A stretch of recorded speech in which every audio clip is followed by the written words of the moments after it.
नमस्कार दोस्तों, मेरा नाम है श्याम कुमार और स्वागत है आपका अपने चैनल शिटोमैटिक में। आज की वीडियो सेकंड एपिसोड है रिक्रूटमेंट प्रोसेस सीरीज की। तो अगर आपने पहले वाले जो एपिसोड है उसको नहीं देखे हैं तो जाके देख सकते हैं ताकि आपको आइडिया लगे हम किस बारे में बात कर रहे हैं। फिलहाल हम आज के वीडियो में बात करेंगे कि किस तरीके से आप जो भी एप्लीकेंट है जिन्होंने जॉब एप्लीकेशन अप्लाई किया है उनको इंटरव्यू शेड्यूल कैसे सेंड कर सकते हैं ऑटोमेटिकली, ताकि उनके कैलेंडर में उनके ईमेल पे चला जाए और वो एक्सेप्ट करके आपके जो इंटरव्यू शेड्यूल है वहाँ पे पहुंच सके या फिर ऑनलाइन अटेंड कर सके। तो इसी के बारे में हम आज के वीडियो में बात करेंगे। तो ज्यादा टाइम नहीं लेते हुए स्टार्ट करते हैं वीडियो को। स्टार्ट करने से पहले हमेशा से मेरी एक रिक्वेस्ट होती है कि इस चैनल को आप सब्सक्राइब कर ले ताकि आपको ऐसे ही यूजफुल वीडियोस देखने को मिले, और बेल आइकन को प्रेस करके रखें ताकि जब भी हम नए वीडियो अपलोड करें तो उसकी एक नोटिफिकेशन आए। ठीक है, तो सब्सक्राइब जरूर कर लीजिएगा। तो आगे बढ़ते हैं और समझते हैं कैसे हम इंटरव्यू शेड्यूल कर सकते हैं। ठीक है, तो इससे पहले के जो पार्ट है उसमें हमने समझा था, एक एप्लीकेशन बनाया था जॉब एप्लीकेशन जो गूगल फॉर्म था। गूगल फॉर्म मैंने ऑलरेडी बना रखा था तो उसी के बारे में हमने डिस्कस किया था। तो आज की वीडियो में हम क्या करेंगे, मैंने आपको दिखाया था लास्ट वीडियो में रिलेट करके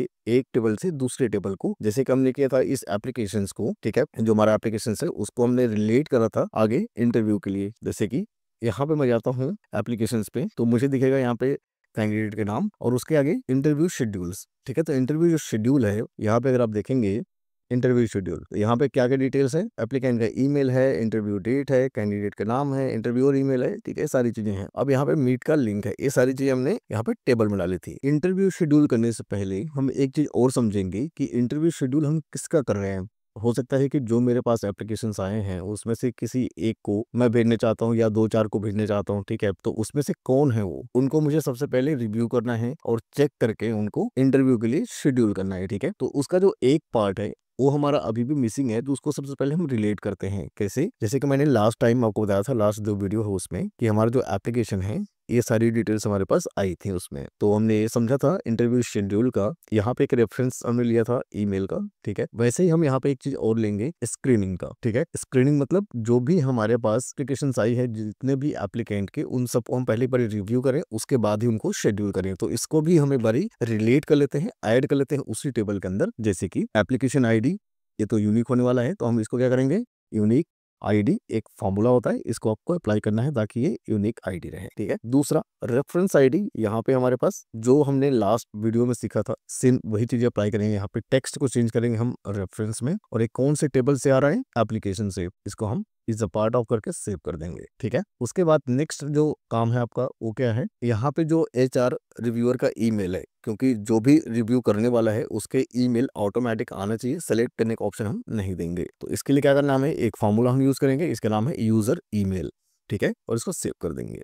उसके बाद है रिव्यू का डेट जो कि मैनुअल सेलेक्ट करना है, कमेंट जो कि खुद ही टाइप करेंगे। ठीक है, और स्क्रीनिंग का स्टेटस, तो स्क्रीनिंग के स्टेटस में शॉर्ट लिस्ट है और रिजेक्ट है। ठीक है, दो टाइप के हैं। अब जितने हमारे पास शॉर्ट लिस्ट होने वाले हैं उनको हम भेजेंगे इंटरव्यू के लिए शेड्यूल। ठीक है, उनको हम कॉल करके बताएंगे। ठीक है, तो ये है। इसमें एक चीज और है, आप देखेंगे यहाँ पे स्क्रीनिंग स्टेटस, यहाँ पे की दिखा रहा है कि हमें ये नहीं चाहिए, इसको हम रखेंगे एप्लीकेशन आईडी को, और स्टेटस को भी नहीं रखेंगे, हम यहाँ पे रखेंगे इसका जो स्टेटस को रख सकते हैं, कोई दिक्कत नहीं है इसमें, जो स्क्रीनिंग का स्टेटस है।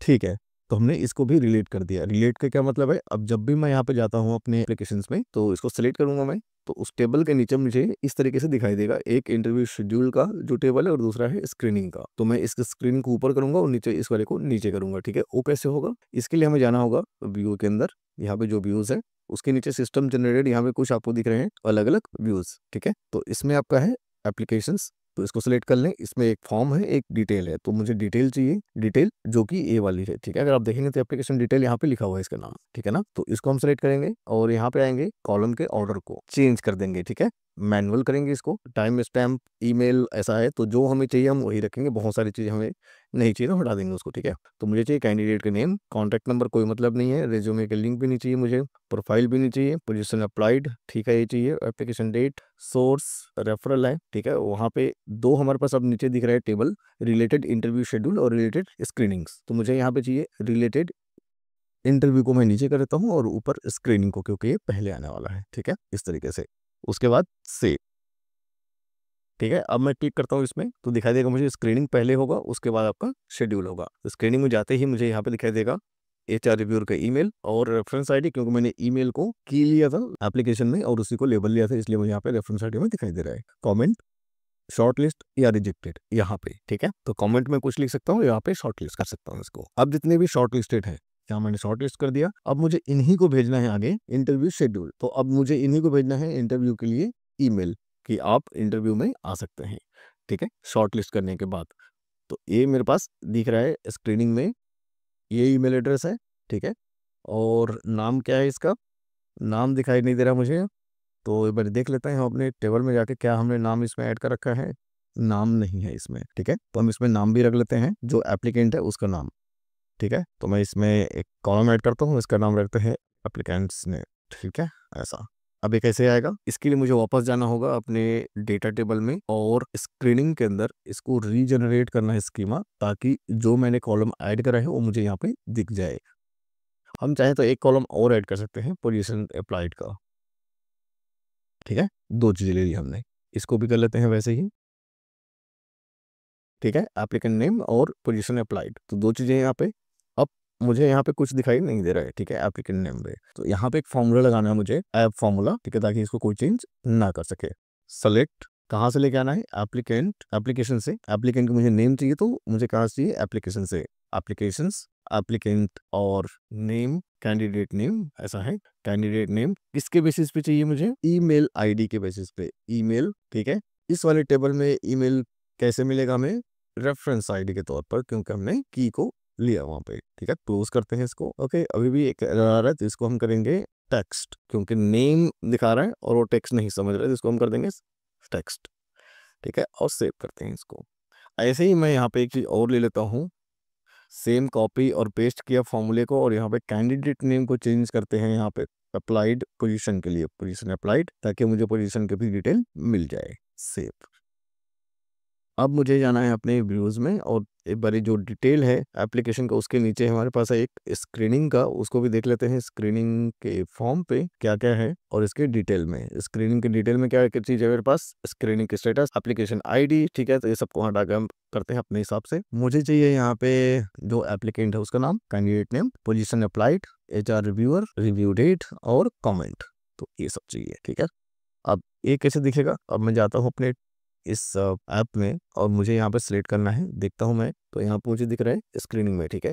इसको हम कहते हैं इनलाइन, ठीक है। यहाँ पे जो जितने भी रिलेटेड दिख रहे हैं, तो उस रिलेटेड इनलाइन आइटम को हम यहाँ पे चेंज कर सकते हैं स्क्रीनिंग इनलाइन पे। यहाँ पे जाके मैनुअल करना है इसको, और एप्लीकेशन आईडी नहीं चाहिए मुझे, यहाँ पे रेफरेंस आईडी भी नहीं चाहिए, ठीक है। और यहाँ पे मुझे चाहिए ईमेल भी नहीं चाहिए, ठीक है। जो जो होगा मुझे वो चाहिए। चाहे तो हम HR के जो ईमेल है उसको हम रख सकते हैं, ठीक है।